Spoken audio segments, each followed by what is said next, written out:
All righty. So question 1, where's opening prayer? Let's go ahead and do that. I can do that if you want. Oh, yeah, okay, cool. Yeah, let's go ahead. Our dear Father, we're so thankful that we could meet today, and we're so thankful for the many blessings that was given to us. And please bless that this meeting will be very helpful, and we'll be able to take what we learn and apply it in our lives. And we say things in the name of Jesus Christ. Amen. Amen.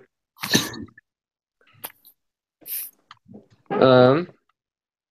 So spiritual thought. Anybody got any spiritual thoughts? Actually, I've got one.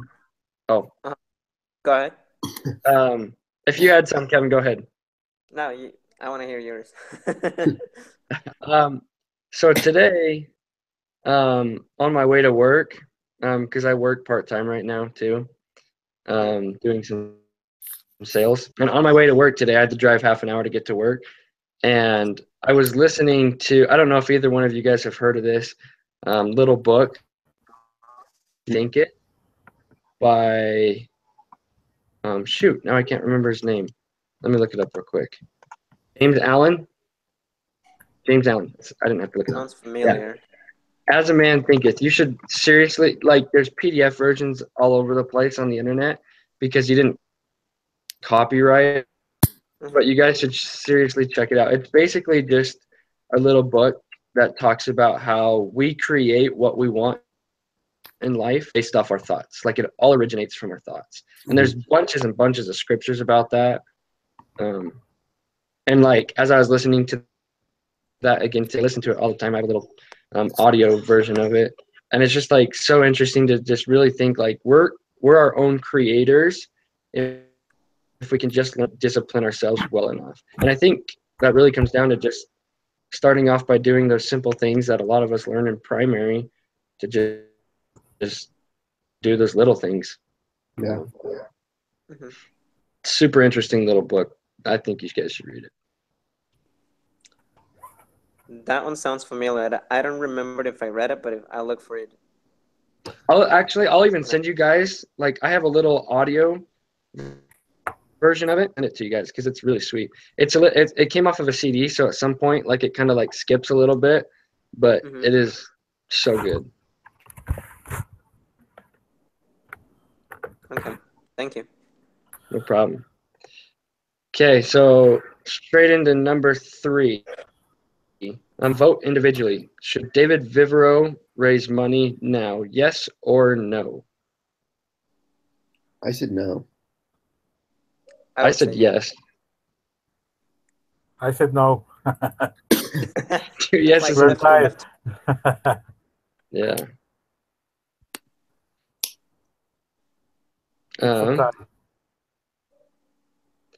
So, Kevin and I about why we said yes. I basically said yes because, I mean, I thought about their competitor that had just like started becoming a thing over on the coast a little bit. And I thought at this point, because he was a little bit late coming out on this product, but I mean, kind of did the best he could timing with that coming out with this other version. I thought he needed as much money as possible to get that out there and be like the first person to a certain marketer, and having initial funding would really help get that, or increasing like their sales force or something to get it out there more. So that's kind of what I was thinking. Support your idea. I support your hypothesis because that was the same I was thinking about investing the money, because he said it was about $5 million. So they have the interface, they have the product, they have a good management team. What they are missing is to do some marketing and as well to do some other techniques in their sales team, because they are just 11 employees. So they can increase a little bit more in the sales area and marketing area, so they can jump into. Well, in the end, now we know that they ended up just buying the competitor, but not knowing that sounds like something good to have a good position in the market to increase their sales team, and as well to implement in a good marketing strategy. Yeah, I like great input, Kevin. Yeah, thanks. Those are definitely some good points. And so the reason I said no is because it mentioned, I mean, even the case it mentioned, they don't actually need money right now. They have $430,000 Uh-huh. cash reserves, and they have a monthly burn rate of $54,000. So if like you kind of do the math, they have about 7.9 to 8 months before they would need to raise money again. And I figure they can wait that long, and they could potentially be worth more at that point, which would mean they'd be giving up less equity and get the same amount of money. Yeah, That's a yeah, good point as I'm thinking about something like distractions, and Yeah, that too. they have money. They have money, no? So what's the reason to put more shares also in the market partner if they're working fine? hmm yes, that can be as well. I would maintain my position that yes. Good. yeah. And I was kind of like thinking, at first I was kind of thinking no, like why would they need to raise? And then when I started like thinking about the competitor a little bit more that had just like come out, and then kind of at the end it says there are many ways we could put that money to work. It could be our bridge to breaking even. Um, and then raising a new round is always a big distraction. I was kind of talking about that. Um, but then it says if we could raise funds quickly on fair terms, then this proposal could have a great appeal. Meaning, like to me, like I was thinking, take that.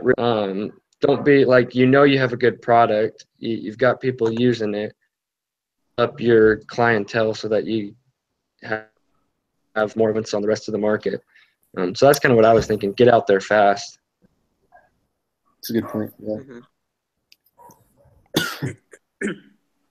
Mhm. But I honestly feel like if he would have waited a couple more months, I feel like they could have been able to do really well too. Yes, that's not gonna hurt them to wait a couple of months because they have the funds as well to support themselves. It's not like an emergency, but that will be as well a good opportunity. hmm Um, so, why do investors care about lifetime value, customer acquisition cost, and sales conversion data? Basically, to make sure they're going to get their money back. Yeah. Like this product is going to be profitable, so that, like, obviously they're not going to lose all their money. Really important. Yeah. So. Yeah, because if we think about the customer lifetime value, it's not giving us back the amount of money we're investing to acquire that customer. That's not going to be worth it. Because on the funnel method they were using on page 7, just making the conversion, targeting 100 phone calls and then ended up just having 2 subscribers at just 2% conversion rate. So Terrible. the conversion rate they are having, it's very low. So that is why I was thinking about investing a little bit more of those $5 million in a marketing strategy so they can increase their conversion. Because if they will have just 2% of their conversion, just 2% of their work will be worth it. And then their customer acquisition cost, it's $2,300. And so that is why I was thinking to invest a little bit more in the marketing techniques. And that is why those hours are very important, because if our conversion is very low, our acquisition cost is very high, and a customer is just like around 2.5 years with us, that's not going to be worth it. So if their customer acquisition cost is too high, then would it? Mm-hmm. They wouldn't necessarily have to add. Spending more money wouldn't necessarily fix that. I think having a better marketing plan might help. Mm-hmm. So maybe they Yes. work on that and for over the next few months and kind of get that fine tuned, and then they go and try and get and say, all right, we'll get the investment money now. Yeah. What I was kind of thinking was that they should just go to like a real experienced like sales director. Yeah. Because there's plenty of guys that have done like different sales organizations and go and find something really fine tune and have all this experience to get like that ball rolling, like Kevin was saying, like improving those conversion rates. That's true.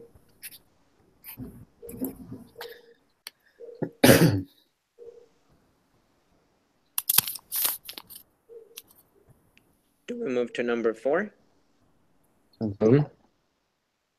Yeah, let's do it. Okay.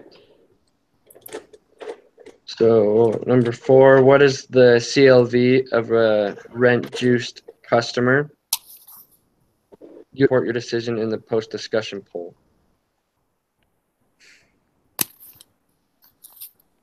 Well, based on my calculations for the customer lifetime value, I came up with around $11,600. It's the customer lifetime value.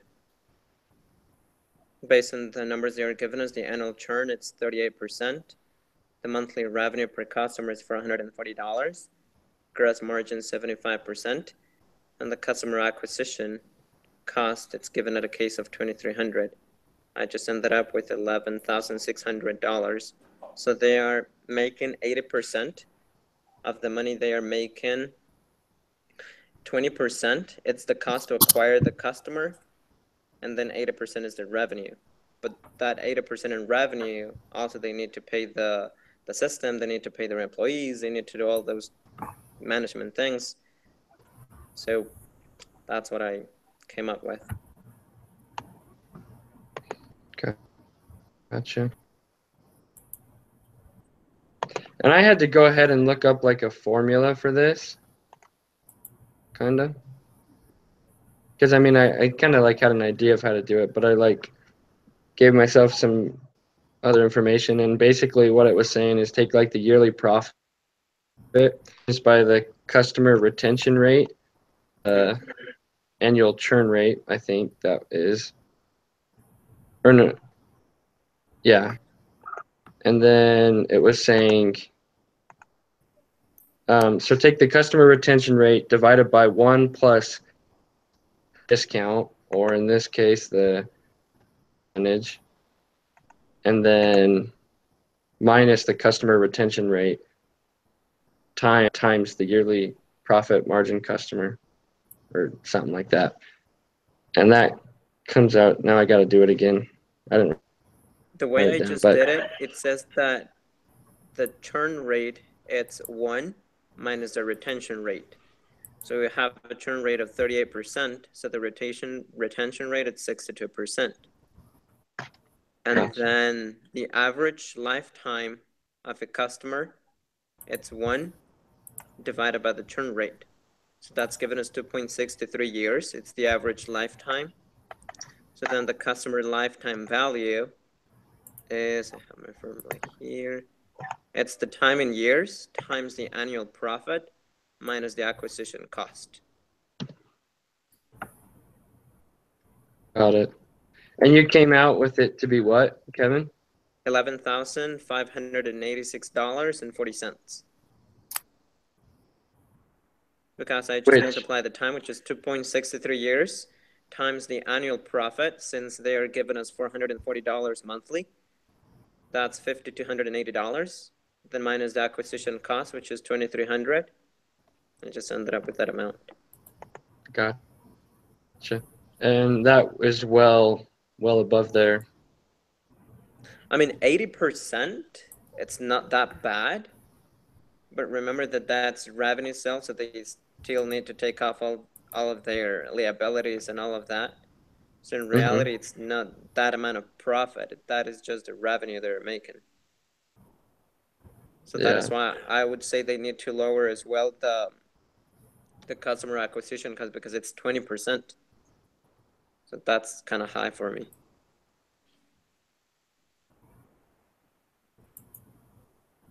Yeah, that makes sense. And I think like we were saying, the best way to lower that customer acquisition rate is by marketing. To improve the conversion rate, because it's only 2%. And currently they have just 1,000 subscribers. I mean, 1,000 agents, I think. So just 1,000 over years, it doesn't sound like a very high amount.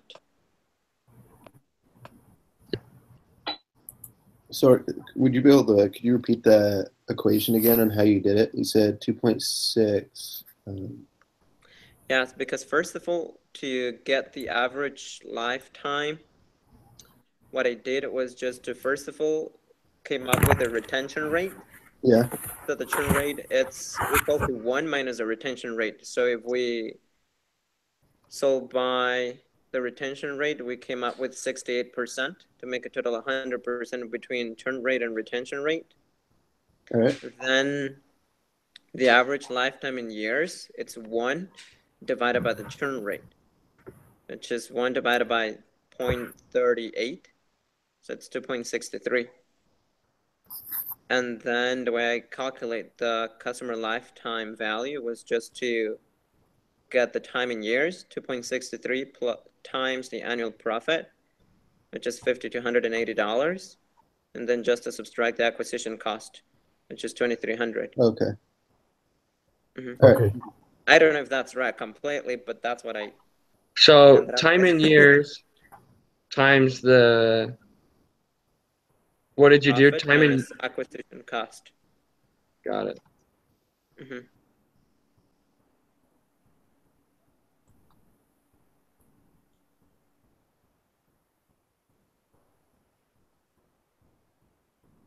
And how did you get the time in years again, Kevin? Sorry, I've asked you. This is like your third time repeating it. But the annual churn rate. So you do the average one. lifetime. It's just by having 1 divided by the churn rate, which is 0.38. Okay. Mm-hmm. Gotcha. Because that's the time that our customers are not staying with us pretty much. Bless you. Awesome.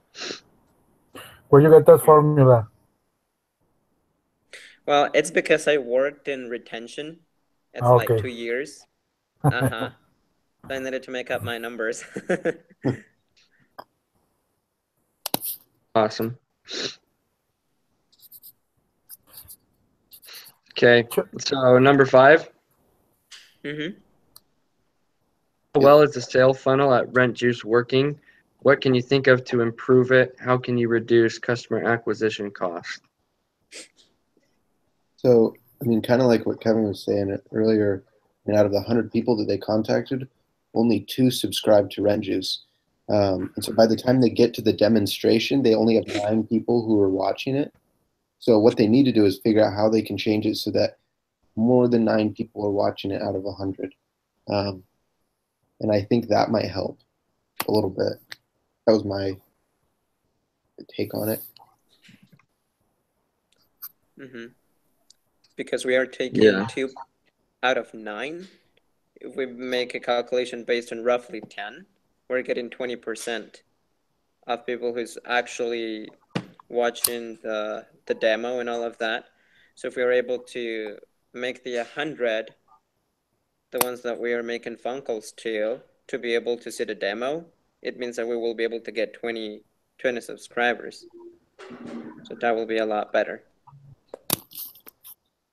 So our conversion rate will increase to 20% instead of just being 2%. So what we need to do is just to make more people being able to see our demo or to see the demo and the product, so we can increase, because 20% of people actually seeing it, it's just subscribing for it. It's 20%. So we're able to increase that amount of people looking at it. That will increase. Mm-hmm. And even if he had a retention rate of about like even in the ballpark of like 7 to 10%, like that retention or rate, sorry, like a sales rate, like out of the 100 people, if they could get like 6 or subscribe, that's going to go a long ways. Because I mean, I've been doing sales for like 3 years now, and I contact probably like I probably contact about 50 people 30 to 50 people to make a sale. So I mean, it's kind of about the same, but if they can bring it up to like 6 people subscribing even, and have it that at it rather than 2%, that's their revenue up a lot as well. Well, is the triple? Or at Is the least triple having more of what people they're doing making now? phone calls as well, because they have just one making phone calls. If they have 10 people making 100 phone calls each, so that will increase to 10 subscribers. Yeah. What were you saying, Luis? Well, I just was saying that changing from 2% to 6% is the triple. It's 3 times what they're doing now. It's a huge difference. Yeah. That's true. So Doesn't then the seem next. like it is. Sorry, go ahead. No, sorry, go ahead. No. I just was saying that the next question is that how can they lower the customer acquisition cost as well?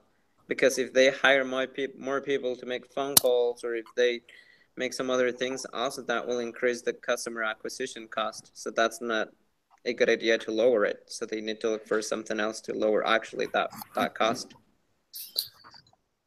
What I'm wondering is, if this product is supposed to be super helpful and it's an innovative idea, why aren't there more people who are jumping on this? Because like they said they're contacting 100, the 100 people that they're contacting. It's not just random 100 people. They're like, those are people that they see being potential customers.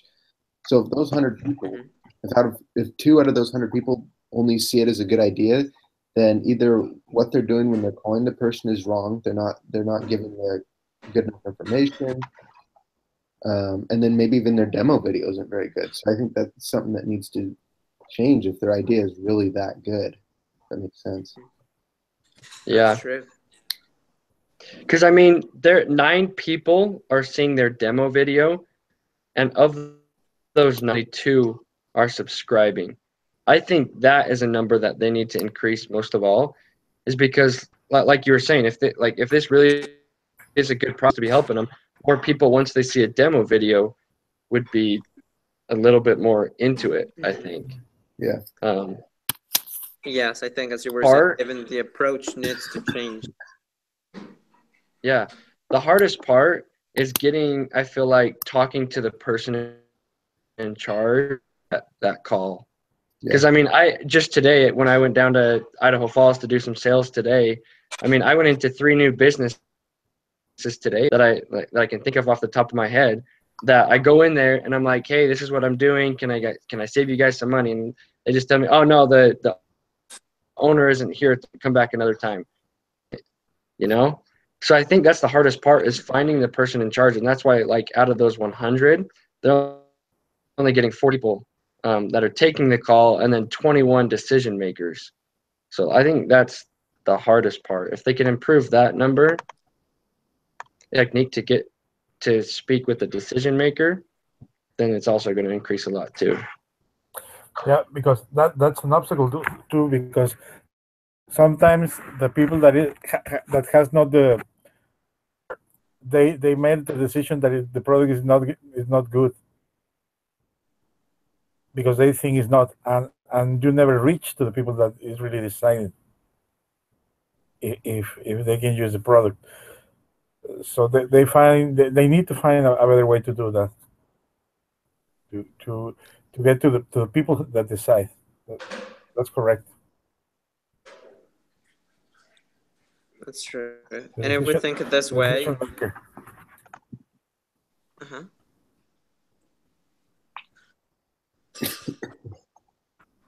now if we think this way, that's pretty much their business as well.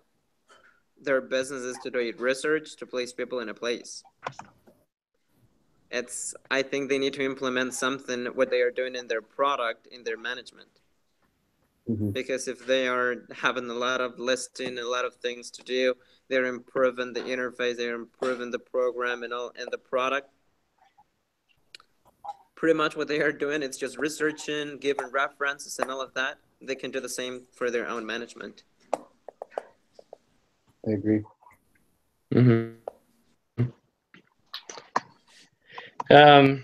So should we jump to number 6? Sure. So how to respond to the new competition. List all options you can think of. Well, my first initial thought was around and be the first one to the market. Like, go and target that specific area that this place is targeting as well, and kind of bully them a little bit. Mm-hmm.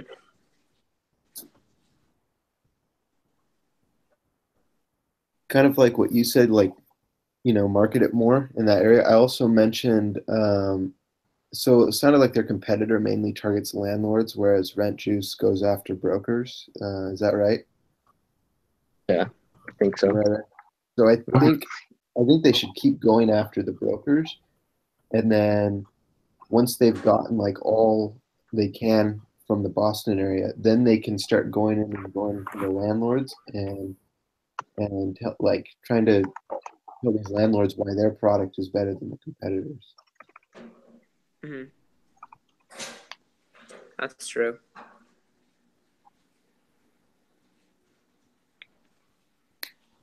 Sometimes when you are the only one in the market, you don't think that is going to appear someone with a different idea than yours, or with your idea improve it. So basically, what they need to do is from my point of view, is competition is doing, and that they are not. I mean, you young people see things different that we old people know, and maybe we have more experience, but you of things that we are not. It's the same thing with a new company getting into the market.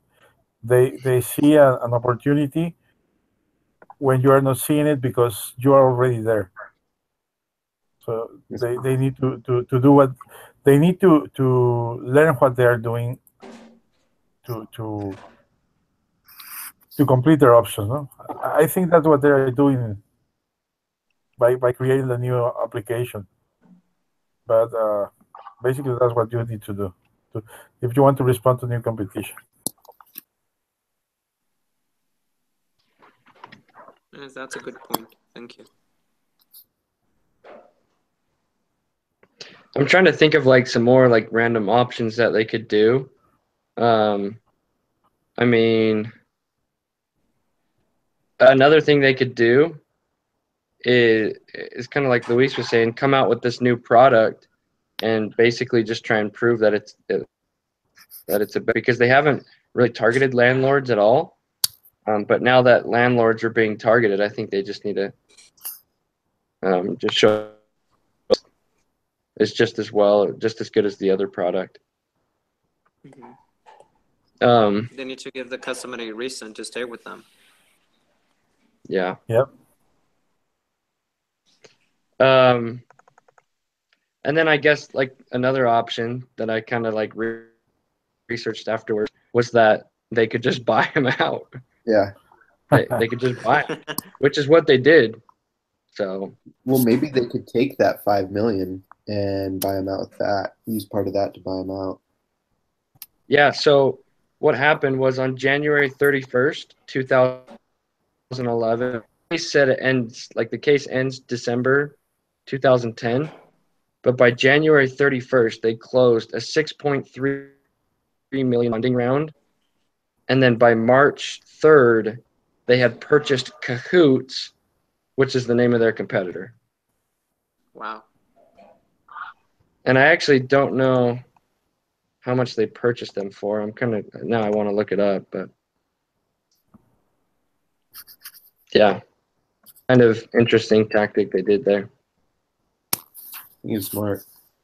Oh yeah, I think so too. Because I mean, they hadn't did their ideas to landlords, but Cahoots was already applying it, already doing it really well. By just buying, that just makes them incredibly like valuable to the whole market in general. and you get rid of a competitor and you get new customers. So Yeah. That was very smart.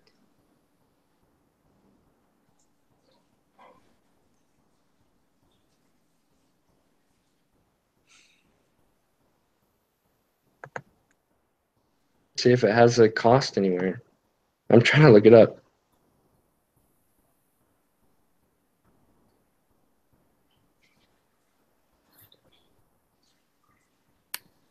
I'm not seeing it anywhere, but oh well. But yeah, just an interesting tactic. I mean, I can't really think of things that they could do. Could also like try and sell out, knowing that the market's getting really competitive. They could try and sell out Mm-hmm. and make some money now. But yeah,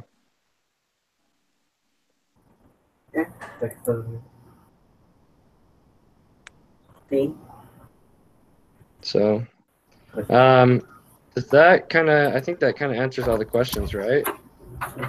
Yeah. List the pros and cons of each option. I guess we kind of did that. As a group, you must decide on a course of action. So what would we think would be the best course of action for these guys? well, now that you kind of mentioned it, I think their best option might be to take the investment money and try to buy them out. That would be a good action to do. Yeah. Gotcha. Cool. I guess we can do a quick summary then. All right. Okay.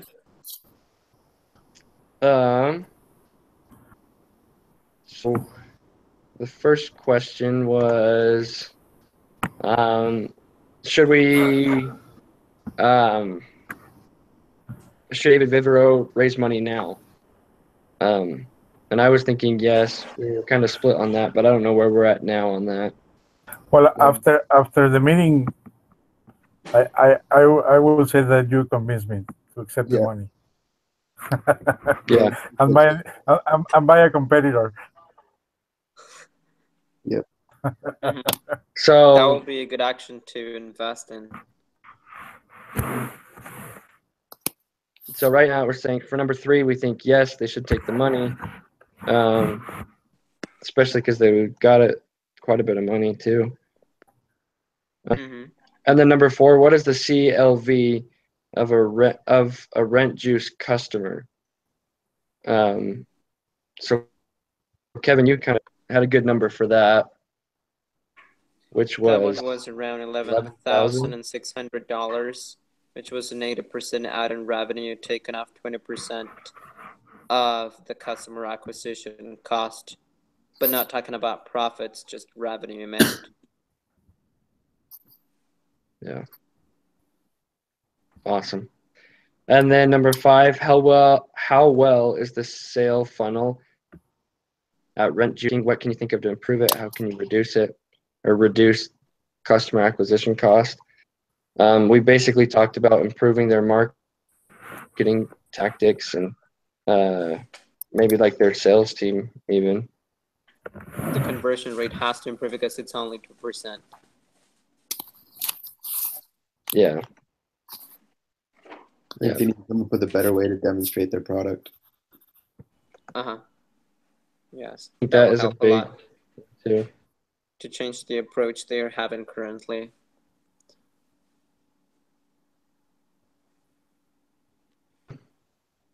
And then our next question, number 6, how should Vivero respond to the new competition? Buying them. Well, go ahead, Luis. But by buying them. Yeah, buy them out. Yes. Get rid of them. Yep. That's a very good course of action to go with. Just not to have competition, but instead of doing it, just to get united and make it better. Yeah. All right. Cool. I think that covers our summary. I feel like that's pretty good one. Pretty interesting case too. Yeah, definitely. Yes. Okay. Okay. I'll go ahead and send you guys the link then. All right. Thank you. Cool. Okay. And have a good Thanksgiving too.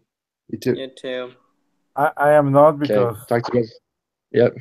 I'm not going to have a good Thanksgiving because the Cowboys are doing really bad this year. Good. I'm just kidding. Okay.